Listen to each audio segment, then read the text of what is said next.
I think it was like last month, right? And then there was a tweet by uh AOC, and she was complaining about her student loan, saying something like, she's still having to pay for her student loan and all that stuff. And I'm thinking, I'm like, chick, aren't you making like six figures? You know, you telling me that if you go hard at it, you can't pay off your student loan right away, like in a year, or let's just say like in like 4 years, right? And it kind of dawned on me. It's like the people who complain about student loan or their debt and all that stuff also are the one that mostly complain about issues of the world that they can do nothing about. Almost as if they are hoping that the the problems in the world would somehow get worse, and there will be like some sort of catastrophic event to which like the chaos would reign, and out of that chaos merge a brand new them, a brand new person. So let's look at my generation, for instance, right? It's the generation that we have been lied to. Then again, every generation we have been lied to. whether whether it was a lie to get us into Vietnam, or a lie to um get us into Iraq, a lie to get us anything, right? So every generation have been lied to, because the previous generation always think that they know better. So therefore, if they can lie to us out of our quote unquote best self interest, then so when shit hits the fan, obviously they're gonna continue lying. They're gonna try to blame it on somebody. So now let's look at our generation, the generation of which we were lied to about college. We were told that, hey, you could follow your dreams. You could just go, you could study any bullshit subject, and once you're done, you're gonna have a job waiting for you. So a lot of and usually that's something that affect a lot of liberals, because a lot of these liberals, they were sheltered, right? They had a nice cozy life. Their parents were probably in tech, or maybe some cozy type of office job or whatever, and therefore mommy and daddy was paying for everything. Mommy and daddy was pretty much supporting a lot of their shit. So they were sheltered from the hardship of life. They were the ones where, let's say, they go to a store and they see their mommies talking about, like, I want to speak to your manager type of parents, right? Or let's say that they didn't get a good grade, and then they would go, I want to talk to the principal. How dare you give my daughter an F? These type of bitches.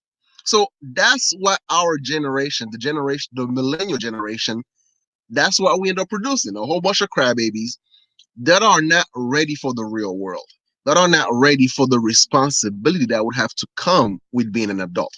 So you spend, let's say, a good 4 to 6 years in college because you try to escape the reality that is surely to come. And so you get that, you get that student loan, you major in a bullshit, whatever the case may be, right? Whether it's social study, women's study, you name it, something that has to do with you not using too much brain, also not using too much muscles. Basically, a beanbag. So you major in a beanbag study, and now you have to pay all that fucking money back. And mind you, you don't have the skills that would allow you to survive in the real world. You lack the motivation. You are nothing more but a victim or complainer. So, what's your best option? What is your best option for you to start over? A catastrophe. Duh. Because like I was watching something from Temple, right? And then there was all these environmental activists. They complain about carbon emission. So then the UK was like, well, fine. If you don't want people to be flying all the time, or basically they were trying to they were trying to create a path for a speed rail. The same fucking activists that care about the environment so much, they are now protesting about the track that's being built and actually blocking these innovations. They don't want that shit to be built because quote unquote it's destroying some trees. Like, bitch, the whole reason we invented planes so then therefore we could actually go over all these bullshit trees. So if you ask yourself why you cannot please these motherfuckers, it's because they just want to start over, man. They just want to fucking start over. So then therefore throughout the chaos, they can somehow merge victorious, which is kind of interesting. And it is the same syndrome that a lot of these pro-black are suffering from as well, because that's why they fantasize so much about a race war. Let's put it this way, right?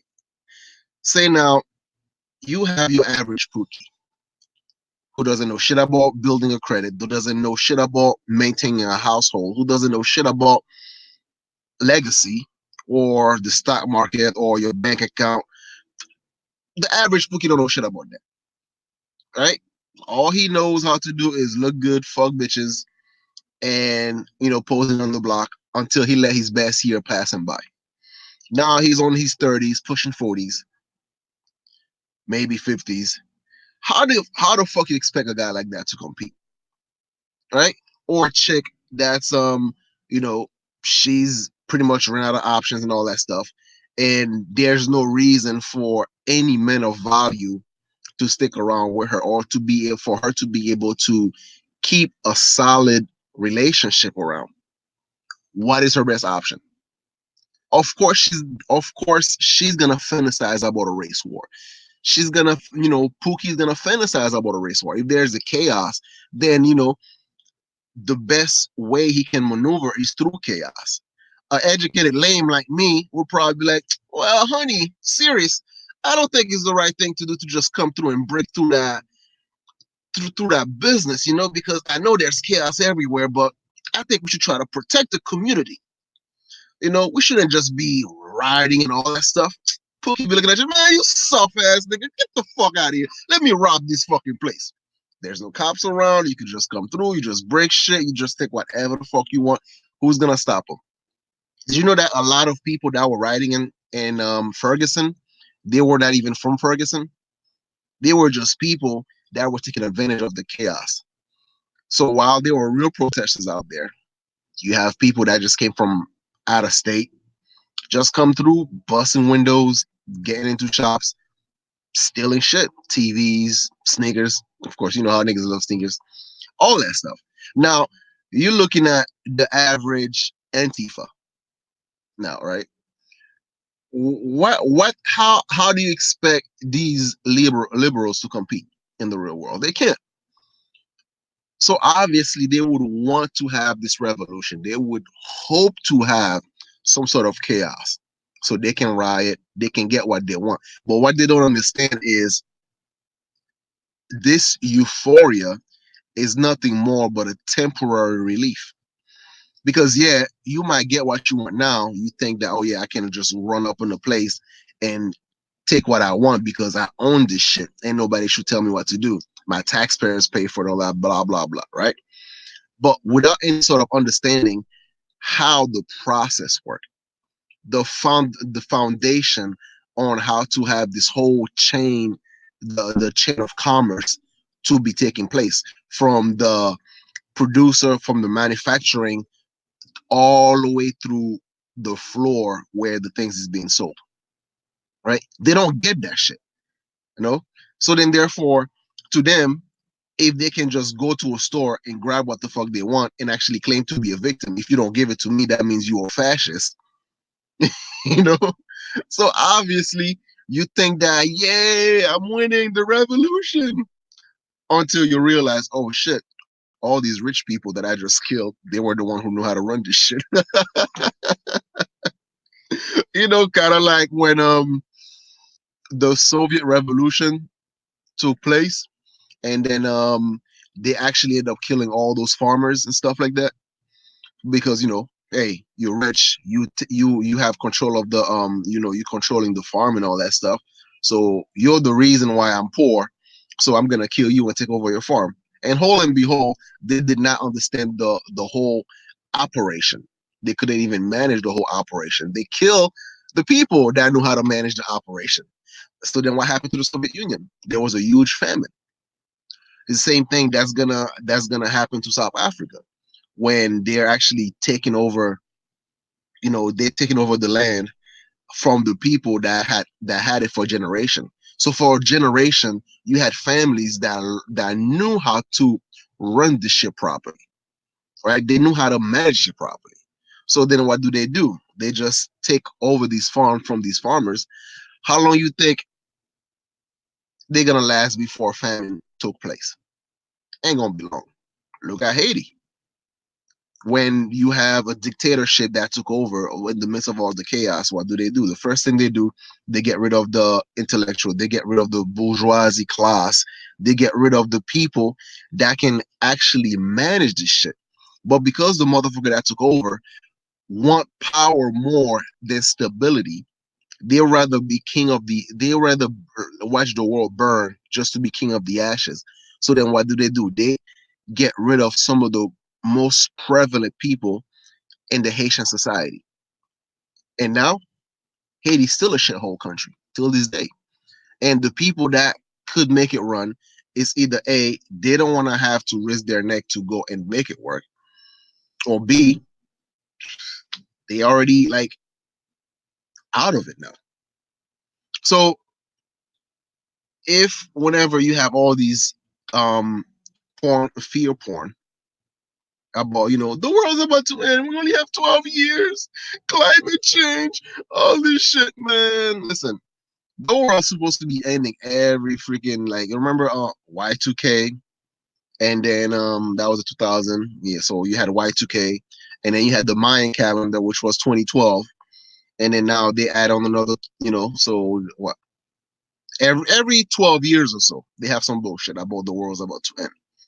So the fear, it's not a fear per se. It's like you have so many grown children that are not ready to handle the real world responsibilities, especially in that system. They cannot compete within the current system. So they want the world to end so they don't have to compete.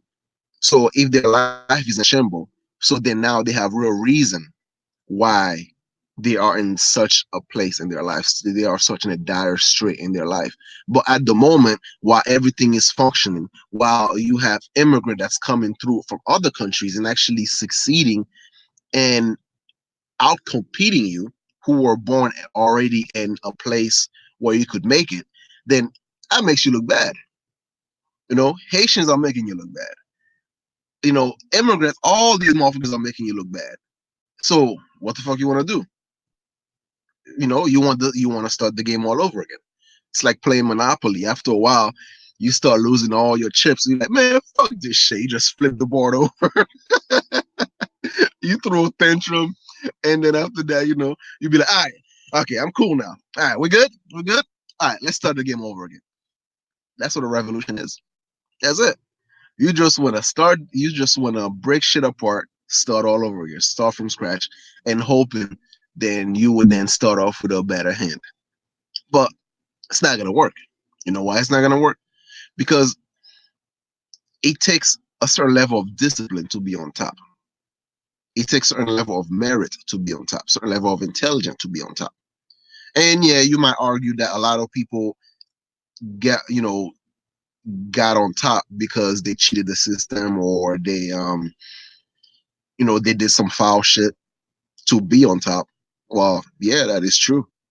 But however, those victories are sometimes short-lived. You gotta have something else beside the violence.